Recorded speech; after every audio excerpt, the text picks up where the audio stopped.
Bom, para o aumento de secção transversa, a gente já começa falando difícil, que é para você ficar comigo até o final, para ver se você fala, esse cara vale a pena ouvir que ele falou uma palavra que eu não sei. Essa é a maneira mais fácil de você conseguir segurar uma audiência quando você não sabe nada. Mas nesse caso aqui eu posso te ajudar mesmo. Então me dá uma chance, clica no gostei, se inscreve no canal, porque para o aumento de secção transversa, ou simplesmente ganhar uma massa aí, a gente precisa do estímulo de treinamento. Então quando um aluno entra na minha consultoria, eu preciso sinalizar o corpo dele para que ele construa massa muscular. E como é que eu vou fazer isso? Com treinamento resistido, com treinamento de musculação. Então, estratégia número 1 para ganhar massa muscular, treinar para ganhar massa muscular. Quando a gente faz esse tipo de trabalho, a gente acaba criando uma sinalização, né? Podemos falar aqui de via emitória e tal, coisa que eu já expliquei, lembra de procurar lendo Tui mais tema quando tiver qualquer dúvida.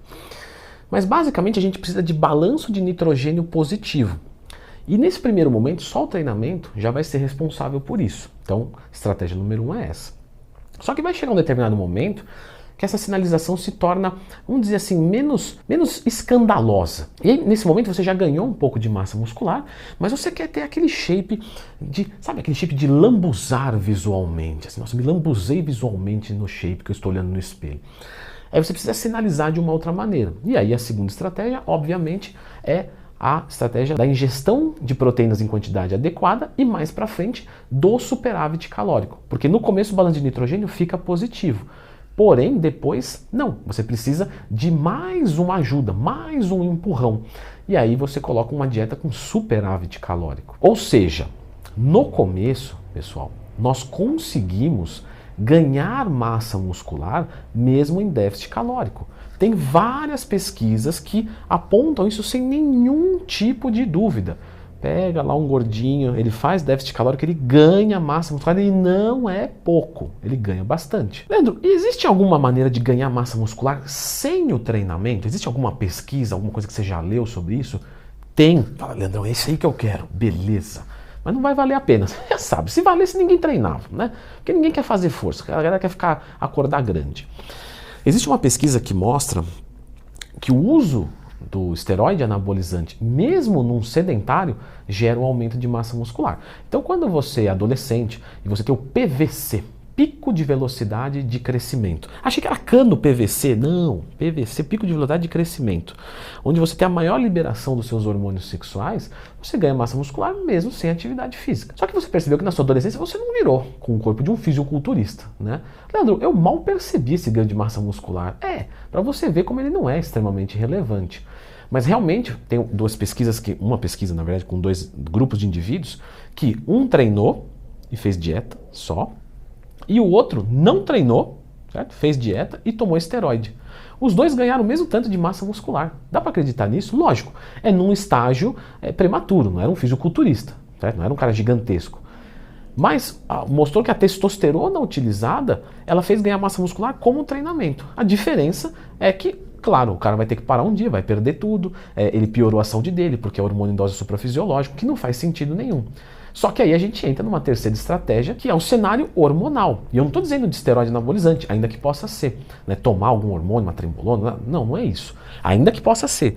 É você deixar os seus hormônios corretamente funcionando. Eu já expliquei isso aqui no canal. Os exames mais importantes. Então você vai ver tireoide, testosterona e sensibilidade à insulina. Quando algum aluno meu não responde ao treinamento e à dieta, é a primeira coisa que a gente vai investigar. Inclusive, não precisa nem não estar respondendo. Você pode investigar antes. Porque hoje eu vejo que muito aluno às vezes senta lá no consultório e fala: Leandro, será que eu estou com texto baixa?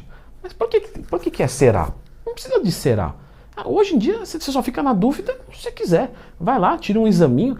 Mas o médico não pediu. Vai você mesmo no laboratório.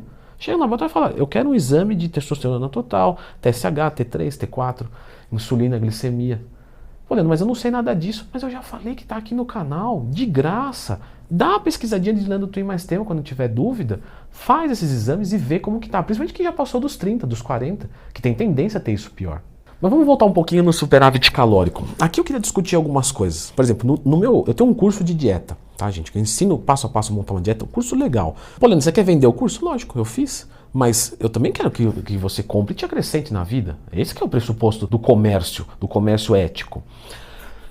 E a questão do superávit calórico, que a gente discutiu bastante lá no curso, é o quê? O potencial genético de cada um determina um superávit calórico. tá? Então, a gente estima aí que uma genética média vai lidar bem com um superávit calórico de mais ou menos 300, 500 calorias. Mas eu já trabalhei com alunos na consultoria que você olha e fala, cara, é um potencial genético muito bom e ele responde muito bem. Então a gente sobe muito mais. Assim como a gente tem potencial genético, que não necessariamente ele é muito bom para o ganho de massa muscular, mas o metabolismo do cara é muito acelerado. Então a gente trabalha, vamos dizer assim, matematicamente, né, com um saldo calórico um pouco maior, 1000 calorias. Então, o que eu deixo aqui de sugestão para vocês? Tem que haver o superávit calórico. Você que tem facilidade para ganhar peso, você está no time do Leandrão, ou eu que estou no seu time para não parecer arrogante, né? O time é meu. Eu sou o primeiro endomorfo do mundo. Não. Mas você que ganha peso fácil, que engorda fácil, tem histórico com obesidade, histórico, Leandrão, não é presente? Não gostei.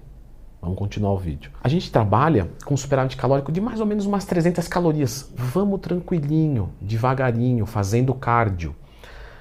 Quem normalmente nunca fui gordo, nunca fui magro, sempre foi aquele cara que a gente chama de eutrófico. O que é eutrófico? É o cara que é normal. Você fala, esse cara é normal. Então não tem eutrófico no mundo, Leandrão, que ninguém é normal. Não, você entendeu o que eu quis dizer, fisicamente falando. Esse cara trabalha com 500. E aquele cara que tem aquela, sabe aquela genética de camarão sem recheio, que é só a casquinha? O cara que é magrelo mesmo, chassi de louva-a-Deus. Você viu que agora eu tô devolvendo as ofensas, né? Na hora do gordo vocês me zoaram, mas agora eu pego vocês, seus magrelos. Brincadeira, gente. Esse tipo de indivíduo, você viu que eu falo indivíduo, não falo nem mais pessoa. Brincadeirinha! Esse tipo de pessoa trabalha com superávit calórico de mais ou menos 500 a 1000 calorias. Existe um outro ponto aqui que a gente tem que discutir sobre estratégia de ganho de massa muscular que é muito importante. Gente, iniciantes podem trabalhar com superávit calórico um pouco maior do que os avançados. Normalmente o pessoal acha que é o contrário. Por quê? Porque o iniciante ele tem um potencial a explorar muito maior. Então se você pegar um cara que está muito avançado, subir demais a caloria dele, ele ganha muita gordura. Então no caso dele ele trabalha com superávit calórico mais moderado, porque ele tem que construir mais lento. Tem que ser lento, porque ele não consegue construir tanta fibra nova. Ele já explorou uma boa parte do potencial genético dele. Porém, por outro lado, eu posso pegar um iniciante e trabalhar com um superávit calórico menor para tentar fazer o ganho mais limpo possível e até fazer uma recomposição. Então a gente começa a entender que tudo depende do indivíduo. E eu estou aqui apresentando várias coisas para você olhar e falar, pô, Leandro, essa daqui é a minha situação. Eu vou usar dessa maneira. E isso é o melhor que eu posso fazer, porque aqui eu estou falando de uma maneira genérica. Quando eu vou cuidar de um aluno pessoalmente, eu estudo tudo isso. Mas normalmente são essas situações apresentadas. Outro ponto que é importante também da dieta é a questão das proteínas, né? Então vamos tentar manter aí pelo menos proteínas de 1,6 a 2,2. Hormonizados podem chegar de 2,2 a 3 gramas/quilo. E agora algo que não pode faltar. Quando você vai treinar, pessoal, você tem que treinar até a falha. Porque se o seu corpo não vê desafio, não adianta, ele não vai responder. E é incrível como tem gente que vai para a academia hoje e não treina até a falha. Pô, Leandro, mas treinar até a falha é muito assim, né? Desestimula. Não! Treinar até a falha estimula o treino, porque é a falha de cada dia. Então quando você compreende isso, você vê que treinar se torna muito mais simples. Sério. Se você não treina até a falha, dá uma olhada nesse vídeo. Se você treina até a falha, também olha esse vídeo, porque pode ser que você esteja se martirizando e não entendeu que você tem que treinar a falha de cada dia. E aí você treina dessa maneira aqui.